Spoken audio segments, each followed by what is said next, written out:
it states, "We are furnishing you with the attached information for intelligent purposes only in connection with the investigation of the above-mentioned complaint." Did you notice that? Yes, I know that. All right. Will you kindly enlighten us as to the scope of what is meant, if you know, Yes. of the intelligence of the mention in here of intelligence purposes only? Let me see the letter, Chief.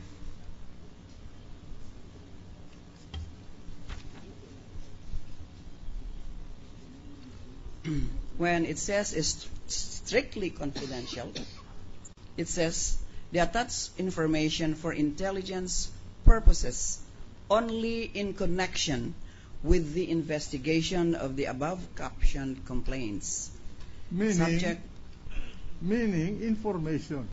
information, yes, furnishing you the attached information for intelligence purposes only in connection with the investigation of the attached mentioned complaint. The mentioned complaint was Riza Ontiveros et al. Versus Chief Justice Renato C. Corona. In other, may I continue now, Your Honor? Sure. All right. Go ahead. In other words, You're doing a cross-examination. Yes. Do not keep asking yes, Your permission Honor, from the but chair. I was thinking that the chair may have a question, that's why. Go ahead. Thank you, Your Honor.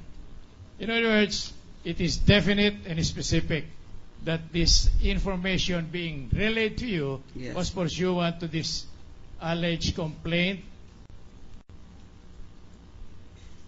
Of Riza of Ontiveros. Riza Ontiveros et al. Against Chief Justice Corona. Yes, sir. Mentioned is made in here of an investigation. Is this investigation merely administrative or preliminary? As it is understood. Fact-finding investigation So that is case build-up. that is strictly confidential. Yes, Your Honor. And it ought not to be known by anybody else outside of those connected officially with it. Yes, Your Honor. All right. Meaning only by people within your office are privileged to know this investigation.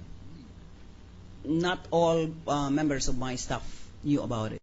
Yeah, but those who should know about this are only those working with you in connection with this complaint. Yes, but as, I qualify that because I had difficulty analyzing the data. I had to engage the assistance of other government agencies. Yeah, but my question to you is the extent and scope of the confidentiality mentioned in here refers to the fact that it should be known only to the members of your staff or office. Who were assisting me in the investigation of this case. Thank you. Thank you very much. Okay.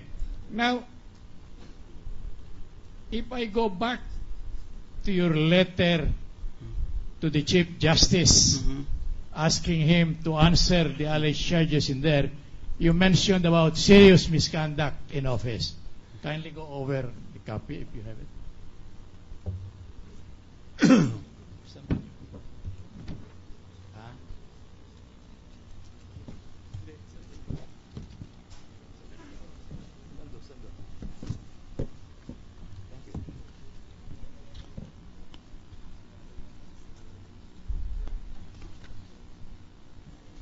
I'm going over it right now, Oh, thank you. Justice. Thank you.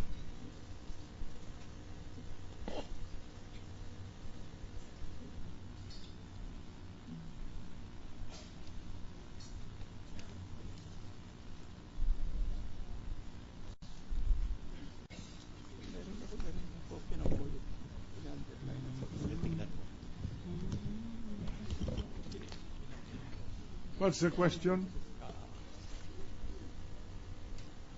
I am referring, Your Honor, to a portion of the letter addressed by the Honorable Ombudsman to Chief Justice Corona, Your Honor.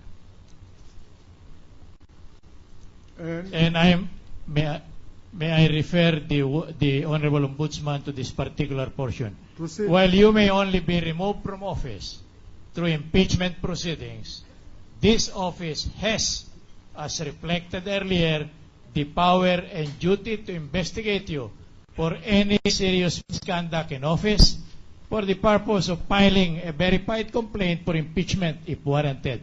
It was on this account that this office conducted an initial evaluation on the complaint. My question to you is, what meaning should be attached to this statement of yours regarding the alleged commission of serious misconduct? Well, any conduct that is intentionally done, which is not just, which is not proper, which is in violation of law, that to me encompasses the phrase serious misconduct. In this connection, may I read to you a portion of the decision in several cases, more particularly in the case of Salcedo versus Inting, ruled by the Honorable Supreme Court, wherein it stated, the misconduct must also have a direct relation to and be connected with the performance of official duties. Yes, sir. In other words, it is not any misfeasance or malfeasance, but it is an act violative of the rules and the law in connection with the performance of official duty. Now, the addressee here is Chief Justice Corona. Will you be kind enough to let this honorable court, what is the scope of that serious misconduct you are referring to in this letter? It encompasses anything that violates the law. In this case, he is charged to have accumulated wealth that is purportedly, grossly disproportionate to his income.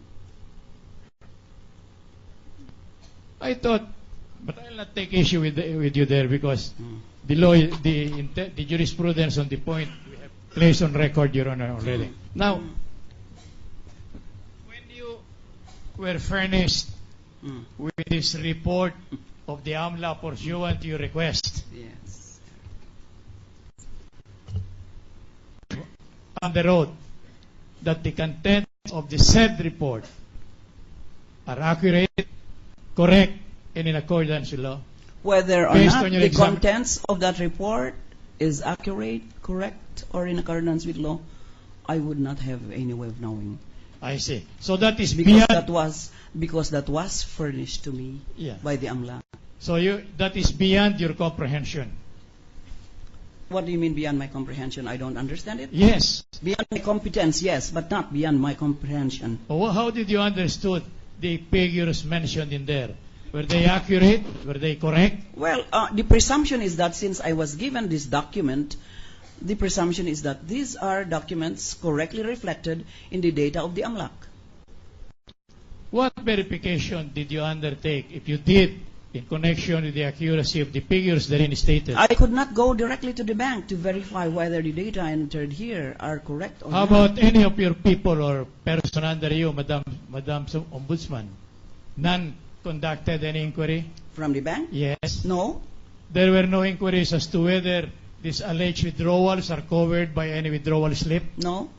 The deposit that you mentioned, it could not or was not ascertained as to whether there were deposit slips covering the same No. on the dates mentioned therein? No. All right. So apparently you give us the impression that, pardon the language, you swallowed hook, line, and sinker the entire Presumption is that they would give to me correct information. and that presumption was never verified by you. I could not verify, could not do that. Yes, Remember yesterday you were talking about confidentiality of bank deposits? but- yes. To which I retorted that are you admitting that these bank deposits exist? Well, how could I make that? I'm the one propounding the question. Are you cross-examining me? am reminding you about what transpired yesterday, Mr. Justice. Well, I have not forgotten what transpired yesterday. Precisely the basis of my cross-examination, my additional direct questioning now.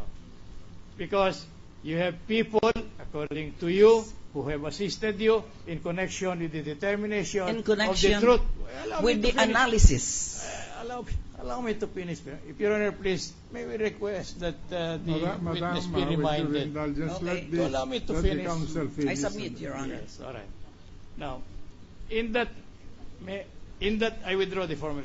In that analysis that you made, did you ask for the assistance of any of the people in your office to determine the truth of what appears in this report submitted to you by the AMLA before? No, Your Honor, we are not allowed to determine the truth of what appears there. I